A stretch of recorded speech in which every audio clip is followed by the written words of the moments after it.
All right, it's Monday, August 21st, just following up on the SPY. It's continuing lower here. I bought puts here, kind of on the beginning of bar number 4 on the 15-minute chart, where it went up, took out the pre-market highs, and then reversed. I was anticipating taking out the lows of the day and this first little pre-market low target.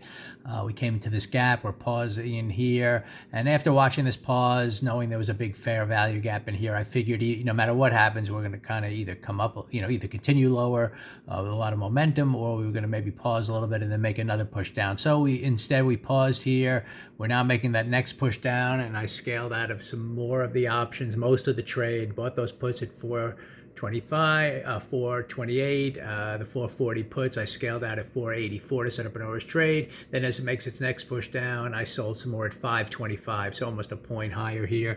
And again, we could be heading, to these targets. This is kind of that blue line, pre-market low target, which would be the next push down. But we're still kind of holding above the midpoint of the prior day, so we have to really get a big continuation, a lot of momentum in order to reverse this day. I mean, we might end up holding this area, but getting kind of a 2-up failure bar, which kind of takes out the previous high, closes red. Then we get a 2 down tomorrow. At some point, I'm anticipating the low of the previous week to be taken out. We're just on Monday today. So it could happen today. It's the type of thing where you don't see the strong momentum to the downside yet after the gap up, but it's certainly heading that way, and it could build at any moment. I mean, this thing could really, I've seen it where just the red could take over and really slice through everything here and get towards that weekly low of last week. But anyway, just thought I'd follow up.